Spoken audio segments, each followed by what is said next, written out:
प्रणाम सभी को। मैं दामिनी गुप्ता गाजियाबाद से आज डिजिटल उपनिवेशवाद पर अपने विचार आपके सामने प्रस्तुत कर रही हूँ। उपनिवेशवाद हमारे लिए कोई नया नहीं है।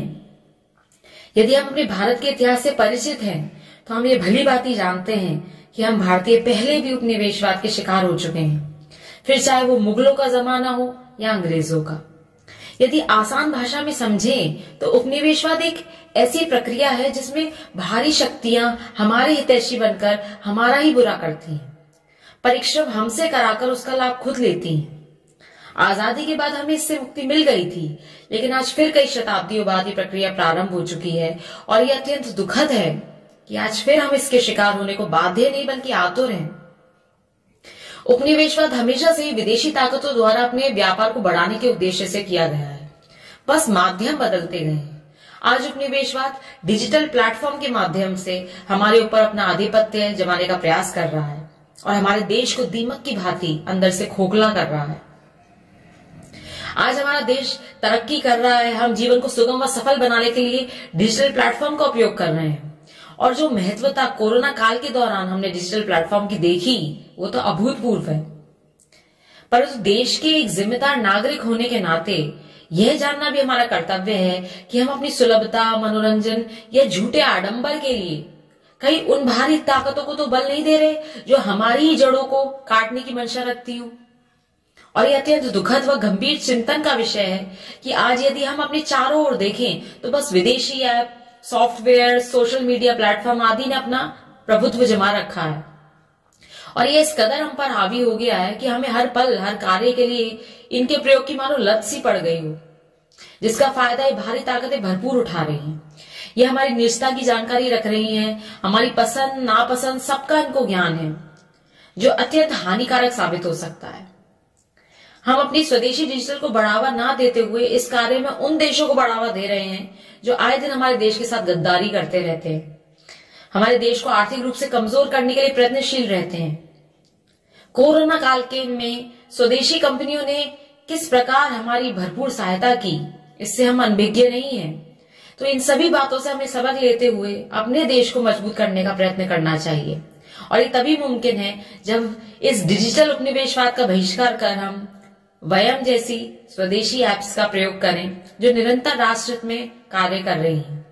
हमारे माननीय प्रधानमंत्री जी ने भी राष्ट्र में वोकल फॉर लोकल की अपील की है और आज जब त्योहारों का मौसम है तो हमें विशेष रूप से डिजिटल उपनिवेशवाद का बहिष्कार करते हुए अपने देश के लोगों से ही सामान की खरीदी करनी है, जिससे संपूर्ण भारत खुशी के दीपों से जगमग हो।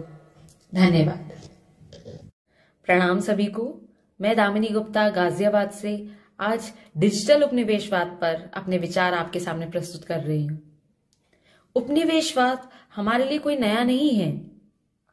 यदि हम अपने भारत के इतिहास से परिचित हैं तो हम ये भली भांति जानते हैं कि हम भारतीय पहले भी उपनिवेशवाद के शिकार हो चुके हैं, फिर चाहे वो मुगलों का जमाना हो या अंग्रेजों का। यदि आसान भाषा में समझें तो उपनिवेशवाद एक ऐसी प्रक्रिया है जिसमें बाहरी शक्तियां हमारे हितैषी बनकर हमारा ही बुरा करती हैं, परिश्रम हमसे कराकर उसका लाभ खुद लेती हैं। आजादी के बाद हमें इससे मुक्ति मिल गई थी, लेकिन आज फिर कई शताब्दियों बाद ये प्रक्रिया प्रारंभ हो चुकी है और ये अत्यंत दुखद है कि आज फिर हम इसके शिकार होने को बाध्य नहीं बल्कि आतुर हैं। उपनिवेशवाद हमेशा से ही विदेशी ताकतों द्वारा अपने व्यापार को बढ़ाने के उद्देश्य से किया गया है, बस माध्यम बदलते गए हैं।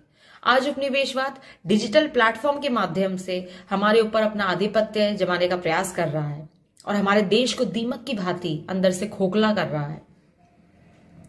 आज हमारा देश तरक्की कर रहा है, हम जीवन को सुगम व सफल बनाने के लिए डिजिटल प्लेटफॉर्म का उपयोग कर रहे हैं और जो महत्वता कोरोना काल के दौरान हमने डिजिटल प्लेटफॉर्म की देखी वो तो अभूतपूर्व है। परंतु देश के एक जिम्मेदार नागरिक होने के नाते यह जानना भी हमारा कर्तव्य है कि हम अपनी सुलभता, मनोरंजन या झूठे आडंबर के लिए कहीं उन बाहरी ताकतों को तो बल नहीं दे रहे जो हमारी ही जड़ों को काटने की मंशा रखती हूँ। और यह अत्यंत दुखद व गंभीर चिंतन का विषय है कि आज यदि हम अपने चारों ओर देखें तो बस विदेशी app, software, social media platform आदि ने अपना प्रभुत्व जमा रखा है और ये इस कदर हम पर हावी हो गया है कि हमें हर पल, हर कार्य के लिए इनके प्रयोग की मानो लत सी पड़ गई हो, जिसका फायदा ये भारी ताकतें भरपूर उठा रही हैं। ये हमारी निजता की जानकारी रख रही हैं, हमारी पसंद नापसंद सबका इनको ज्ञान है, जो अत्यंत हानिकारक साबित हो सकता है। हम अपनी स्वदेशी डिजिटल को बढ़ावा ना देते हुए इस कार्य में उन देशों को बढ़ावा दे रहे हैं जो आए दिन हमारे देश के साथ गद्दारी करते रहते हैं, हमारे देश को आर्थिक रूप से कमजोर करने के लिए प्रयत्नशील रहते हैं।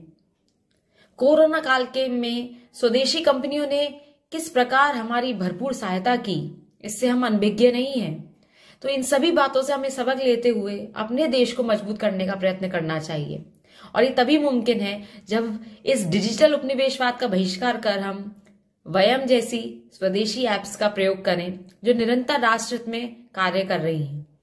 हमारे माननीय प्रधानमंत्री जी ने भी राष्ट्र हित में वोकल फॉर लोकल की अपील की है, और आज जब त्योहारों का मौसम है तो हमें विशेष रूप से डिजिटल उपनिवेशवाद का बहिष्कार करते हुए अपने देश के लोगों से ही सामान की खरीदी करनी है, जिससे संपूर्ण भारत खुशी के दीपों से जगमग हो।